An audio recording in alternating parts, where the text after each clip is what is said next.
आप देख रहे हैं आज तक। मैं हूं आपके साथ चित्रा त्रिपाठी। कोरोना काल में गांवों का बुरा हाल है। आज तक ग्राउंड जीरो पर जाकर लगातार वहां की हकीकत आपके सामने ला रहा है।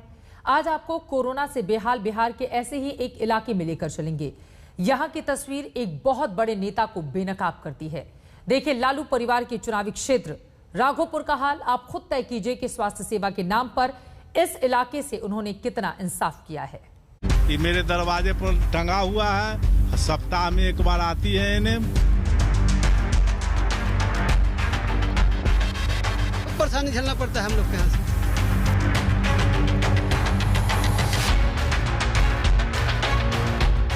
क्योंकि बना है हॉस्पिटल है।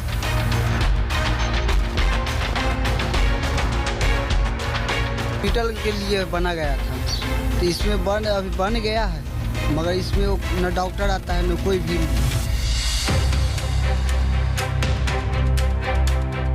कोरोना की मार ने न सिर्फ लोगों को बेबस और लाचार कर दिया, बल्कि सरकार और सिस्टम के दावों की पोल खोल दी है। बड़े बड़े नेता, पदों पर मंत्री किसी काम के नहीं आ सके। जिन्हें लोगों ने अपना नुमाइंदा बनाया, उनका इलाका देखेंगे तो समझ आ जाएगा कि उन्होंने अपने इलाके में काम क्या किया है। कोरोना काल में आज तक बिहार के हाई प्रोफाइल विधानसभा क्षेत्र राघोपुर में स्वास्थ्य सेवा का जायजा लेने पहुंचा। आप भी देखें वहां कैसी बदहाली है। हम आपको बता दें कि राघोपुर वो इलाका है जहां से जीतकर लालू प्रसाद यादव मुख्यमंत्री बने। उनकी पत्नी राबड़ी देवी यहीं से जीतकर बिहार की मुख्यमंत्री बनी। राघोपुर ने लालू यादव के परिवार की अगली पीढ़ी को भी जिताया, लेकिन यहाँ के गाँव में एक स्वास्थ्य केंद्र भी नहीं है। आज तक ने पहले राघोपुर के जहांगीरपुर गांव का दौरा किया। यहाँ स्वास्थ्य केंद्र के नाम पर ये बोर्ड लगा है और 2 ANM कर्मचारियों का नाम है। बिहार में स्वास्थ्य व्यवस्था किस हाल में है, इसका अंदाजा मेरे पीछे बने इस खपड़ैल मकान से आप लगा सकते हैं। ये खपड़ैल मकान साधारण नहीं है, ये स्वास्थ्य उपकेंद्र है। जहांगीरपुर, राघोपुर, वैशाली में हम अभी मौजूद हैं।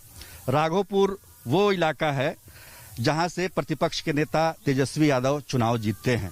यहां पर केवल एक बोर्ड लगा है, मकान किसी और का है, यानी कि स्वास्थ्य उपकेंद्र का अपना घर भी नहीं, भवन भी नहीं है।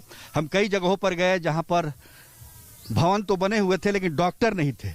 यहाँ न तो डॉक्टर है न भवन है, केवल ANM की नियुक्ति है यहाँ, जो प्रति सप्ताह में एक आध दिन के लिए यहाँ पर आती हैं और जो कह सकते हैं कि जो भी कागजी कार्रवाई करनी होती है वो करते हैं। ये कब से है स्वास्थ्य उपकेंद्र? ये लगभग हमको लगता है कि 85-86 से है। अच्छा। और ऐसी बोर्डे लगा हुआ है। बिल्डिंग न वहाँ था और वहाँ से कट के हम लोग इस जगह पर आए हैं, तो यहाँ भी बिल्डिंग नहीं बना। ये मेरे दरवाजे पर टंगा हुआ है, सप्ताह में एक बार आती है ANM और टीका उका जो लगाना होता है, जो सुई दवा बच्चा लोग को देना होता है वो दे देता है, अपना चल गए। राघोपुर दियारा इलाके में आता है। नदी पार कर इलाके से बाहर आना पड़ता है। आप ही सोचें कि अगर कोरोना के मरीज को जिला अस्पताल ले जाने की नौबत आ जाए तो मुश्किलें कितनी आएंगी। राघोपुर से एक और पंचायत जफराबाद का हाल भी देख लीजिए, क्योंकि यहाँ का हाल और भी बेहाल है। यहाँ स्वास्थ्य केंद्र के नाम पर भवन तो बना है, लेकिन इसका कभी उद्घाटन ही नहीं हुआ। 15 साल पहले बने इस स्वास्थ्य केंद्र के भवन को कोई डॉक्टर नसीब नहीं हुआ। राघोपुर के जहांगीरपुर में हमने आपको दिखाया कि वहाँ के स्वास्थ्य उपकेंद्र में बोर्ड तो है, लेकिन अपना मकान नहीं है, अपना भवन नहीं है, वो दूसरे के मकान में, किसी के मकान में चलाया जा रहा है। लेकिन जाफराबाद में आपको दिखा रहे हैं, यहाँ पर मकान है, बिल्डिंग बनी हुई है और यहाँ बोर्ड नहीं है। ये स्वास्थ्य उपकेंद्र के लिए बनाई गई थी और इसको बने हुए भी करीब 15-16 साल गुजर चुके हैं। जब राबड़ी देवी बिहार की मुख्यमंत्री हुआ करती थी तब ये भवन बनाया गया था और गांव के लोग बता रहे हैं इसका उद्घाटन भी नहीं हुआ। उसके बाद से बिल्डिंग बनकर तैयार हो गई। अब देखिए किस हालात में है। जिस बिल्डिंग का उद्घाटन नहीं हुआ वो बिल्डिंग अब जर्जर हालत में आ रही है। इसमें कुल मिलाकर 8 कमरे हैं। अभी जो इस्तेमाल गांव वाले कर रहे हैं, यहाँ पर कुछ अनाज की बोरियां रखी हुई हैं। इसका इस्तेमाल इस रूप में किया जा रहा है स्वास्थ्य केंद्र का। हॉस्पिटल के लिए बना गया था, तो इसमें अभी बन गया है, मगर इसमें न डॉक्टर आता है न कोई भी। ये हाल तब है जब राघोपुर बिहार का वीवीआईपी इलाका है। 2010 को छोड़ दिया जाए तो 1995 से ही लालू परिवार का गढ़ रहा है। नेता विपक्ष तेजस्वी यादव इसी इलाके का प्रतिनिधित्व करते हैं। भला कोई उनसे जाकर पूछे कि उनके इलाके में स्वास्थ्य सेवा बदहाल क्यों है। राघोपुर से सुजीत झा के साथ आज तक ब्यूरो। और अब आपको यूपी के गोंडा के गांव की हकीकत दिखाते हैं, जहां 20 से ज्यादा लोगों की मौत हो चुकी है, लेकिन न टेस्टिंग का इंतजाम है, न ही दवा और इलाज का बंदोबस्त।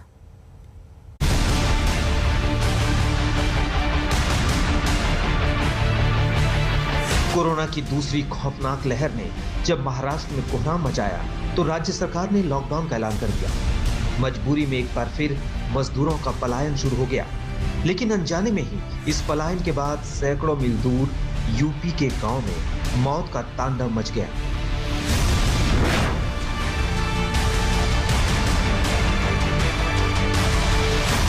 वैसे तो लखनऊ से गोंडा का निंदुरा गांव महज 95 किलोमीटर दूर है, लेकिन कोरोना महामारी में सुविधाओं के नाम पर यहां कुछ भी नहीं पहुंचा है। आज तक लगातार यूपी के गांव-गांव जा रहा है और सच्ची तस्वीर पेश करने की कोशिश कर रहा है किस तरह से कोरोना का कहर उत्तर प्रदेश के ग्रामीण इलाकों में बरप रहा है। आज हम आ पहुंचे हैं उत्तर प्रदेश के गोंडा के एक छोटे से गांव निंदुरा में, और यहाँ की कहानी भी डराने वाली नजर आती है। इस गांव की माने तो लगभग 20 के ऊपर मौतें हुई हैं जिनको कोरोना जैसे लक्षण थे। किसी को सांस लेने में दिक्कत थी, किसी को हाई फीवर था, किसी को सर्दी जुकाम। सबसे पहले हम तरार अहमद के घर पहुंचे, जो शिक्षक हैं। उनके 60 साल के पिता को सांस लेने में तकलीफ हुई, जिसके बाद उन्होंने सीएससी करनेलगंज से एम्बुलेंस भेजने को कहा। एम्बुलेंस नहीं आई और इधर उनके पिता की सांस टूट गई। सांस फूलने लगी, उसके बाद जो है तो हल्का बुखार चढ़ा, फिर 2 दिन के बाद एक्सपायर कर गए। अच्छा, तो ये क्या दवाइयाँ वगैरह जो किट्स? कुछ भी नहीं मिली यहाँ पे। प्राइवेट जो है दवा किया और सरकारी दवा कुछ भी नहीं मिली यहाँ पे, न कोई किट आई। सरकार तो कह रही कि हर जगह टेस्टिंग वगैरह। यहाँ पे कुछ भी व्यवस्था नहीं थी, कुछ भी व्यवस्था नहीं थी। अच्छा, मैंने सुना है कि इस गांव में बाहर से भी श्रमिक महाराष्ट्र से आए हैं। हाँ, बाहर से भी आए हैं। संक्रमण का क्या लगता है, उसके थ्रू भी फैला है काफी? हाँ, हो सकता है उसी से फैला हो, बाहर से लोग, महाराष्ट्र और कलकत्ता से। कुछ इसी तरह समीउद्दीन ने अपने पिता को खो दिया। उन्हें भी सांस लेने में तकलीफ हुई। सरकारी अस्पताल में कोई इंतजाम नहीं था। पहले खुद ही घर पर इलाज का इंतजाम किया, लेकिन हालत बिगड़ी तो प्राइवेट अस्पताल में ले गए। जब फीवर आने लगा तो हम लोग दवा लाए। इसके बाद जब उनको 2 दिन पहले सांस फूलने लगी तो हम वहाँ जो करनेलगंज में स्वास्थ्य सामुदायिक केंद्र है, सरकारी अस्पताल, वहाँ गए ऑक्सीजन के लिए। तो वहाँ कहा गया कि यहाँ पर ऑक्सीजन की व्यवस्था नहीं है, आप गोंडा जाइए। तो गोंडा के बजाय हम लोग एक प्राइवेट हॉस्पिटल से लाए और दवा करने लगे। 2 दिन बाद उनके पिता की प्राइवेट अस्पताल में मौत हो गई। आखिरी समय तक भी उनका कोरोना टेस्ट नहीं हो सका। ऐसी ही दर्दनाक कहानी अरशद और उनके पिता की। कुछ ही घंटे के भीतर दोनों ने दम तोड़ दिया। अरशद की उम्र महज 28 साल थी। परिवार में इस वक्त आया हूँ गांव के। उस परिवार ने एक नहीं बल्कि 2 लाल खोए हैं, यानी कि पिता पुत्र दोनों की ही मौत हुई है। 28 साल के अरशद, जो कि हार्डवेयर दुकान में काम करते थे, उनकी कोई गलती नहीं थी। संक्रमण हुआ, सांस लेने में दिक्कत हुई, एडमिट हुए और ऑक्सीजन लेवल लो होने की वजह से मौत हुई। तो वहीं उनके पिता मोहम्मद अरशद की भी कुल यही कहानी थी। बीमार हुए, सीएचसी में एडमिट कराया गया, टेस्ट हुआ, वो पॉजिटिव भी निकले और उन्होंने दम तोड़ दिया। वो मौतें वो एक परिवार में होती हैं, किसको जिम्मेदार मौतें हुई? एक साथ 2 जना निकला, एक घर से एक दिन में रात में मिट्टी हुई उनकी। 12 बजे रात को मिट्टी हुई है। 1 घंटे के अंदर 2 मैयत हुई, बाप बेटे के दोनों। गांव में इसी तरह 20 से ज्यादा मौतों के बाद भी ना तो टेस्ट टीम पहुंची, ना कोई मेडिकल किट बांटी गई। ऊपर से जब आज तक की टीम गोंडा के डीएम से इस मुद्दे को लेकर मिलने पहुंची तो उन्होंने 2 घंटे तक हीला हवाली की। आखिर में सीएमओ को बातचीत के लिए भेजा। आज तक सर्वे कर रहा है गांव-गांव जाकर। आज भी हम एक गांव गए, गोंडा के एक गाँव गए, वहाँ पर चीज़ें बड़ी भयानक थी। वहाँ पर टेस्टिंग भी नहीं, उनके ग्रामीणों के मुताबिक वहाँ पर टेस्टिंग नहीं हुई।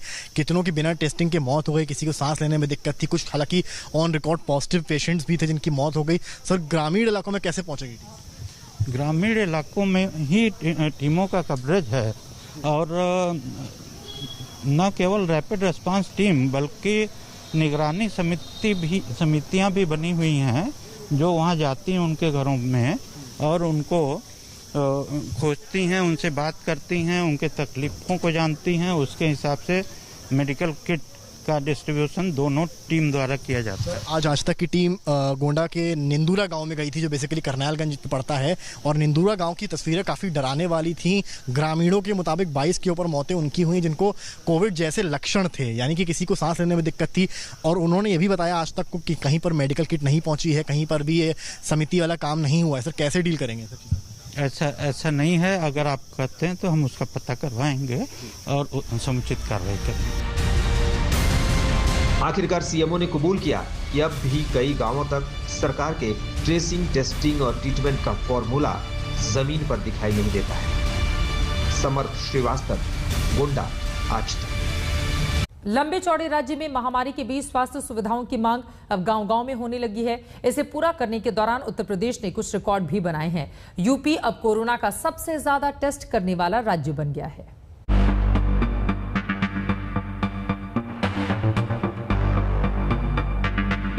कोरोना के बढ़े मामलों और लोगों की मौत के बाद उनके दाह संस्कार को लेकर सबसे ज्यादा उत्तर प्रदेश की सरकार पर सवाल उठाए गए। मगर इन सब के बीच राज्य में महामारी पर काबू पाने की कोशिशें जारी हैं। इसी के तहत यूपी ने कोरोना टेस्टिंग में नया रिकॉर्ड बनाया है। यूपी एक दिन में सबसे ज्यादा 3,07,000 टेस्ट करने वाला पहला राज्य बन गया है। अब तक कुल मिलाकर 4,65,00,000 टेस्ट करने वाला भी यूपी पहला राज्य है। टेस्ट बढ़ने के साथ यूपी में कुल एक्टिव केस की संख्या 1 लाख से नीचे आ गई है। वहीं 21 दिनों के भीतर 2,15,000 केस कम हुए। उत्तर प्रदेश, जिसके बारे में विशेषज्ञों ने ये राय व्यक्त की थी कि 25 अप्रैल से 10 मई के बीच में उत्तर प्रदेश में 1 लाख केस प्रतिदिन आएंगे। उत्तर प्रदेश की स्थिति अनियंत्रित हो जाएगी।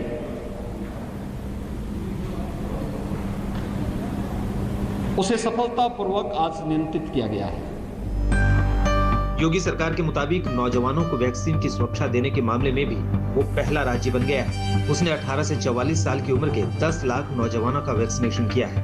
यूपी सरकार की इन कोशिशों की तारीफ पीएम मोदी ने भी की है। जब योगी जी यूपी के मुख्यमंत्री बने और भारत सरकार और राज्य सरकार ने मिलकर के उन्होंने इस दिमागी बुखार के खिलाफ बहुत बड़ा अभियान शुरू किया, आप सब परिचित हैं, और काफी मात्रा में हम बच्चों की जिंदगी बचाने में आज सफल हुए हैं। काफी मात्रा में इस बीमारी को हम कंट्रोल में ला पाए। पीएम मोदी ने वाराणसी में कोरोना से लड़ाई के इंतजामों का जायजा लिया था। पीएम के संसदीय क्षेत्र की जिम्मेदारी संभाल रहे पूर्व नौकरशाह और बीजेपी एमएलसी ए.के. शर्मा की माने तो वाराणसी में भी हालात अब काबू में हैं। वहीं तीसरी लहर से निपटने की तैयारी भी की जा रही है। हमने पूर्वांचल के लगभग 10-12 जिलों के पीडियाट्रिशियंस की भी ऑनलाइन मीटिंग किया था। उसमें से छन करके काफी अच्छे पॉइंट्स आ रहे हैं। कुछ हमें करने हैं, कुछ उनको करने हैं। जैसे सर एक जैसे पहली बात तो ये कि हम जिलों में पूर्वांचल के जो छोटे जिले हैं उनमें क्या हम एक किसी सामुदायिक स्वास्थ्य केंद्र को चिन्हित कर सकते हैं जो बच्चों के लिए एक स्पेशलिटी के रूप में डेवलप किया जा सके। कोरोना के नए मामले कम होने के बाद वाराणसी के 60% बेड खाली हो चुके हैं। वहीं पॉजिटिविटी रेट की दर भी कम हुई है। ऑक्सीजन की शुरुआत में जो कमी थी उसे भी दूर कर दिया गया है। कुमार अभिषेक, वाराणसी, आज तक। एक छोटे से ब्रेक के बाद कुछ और बड़ी खबरों के साथ हम फौरन लौटेंगे। आप देखते रहिए आज तक। देश के रक्षा मंत्री राजनाथ सिंह ने सेना को कोरोना संक्रमण में लोगों की मदद के लिए आगे आने के निर्देश दिए थे। इसी के तहत यूपी के कौशांबी में सेना ने संक्रमण से लड़ाई में 20 गांवों को गोद लिया है। यहां सेना की रेड ईगल 3 डिवीजन की टीम लोगों का इलाज कराने से लेकर उनके वैक्सीनेशन में मदद कर रही है। वहीं वो लोगों को संक्रमण से बचने के लिए जरूरी एहतियात बरतने की सलाह भी दे रही है। कोरोना काल में हाल किस तरह से बेहाल है उसको बताती हुई तमाम रिपोर्ट्स हमने आपको दिखाई। एक छोटे से ब्रेक के बाद हम फौरन लौटेंगे। शाम 5 बजे दंगल मेरे साथ जरूर देखिएगा। देखते रहिए आज तक।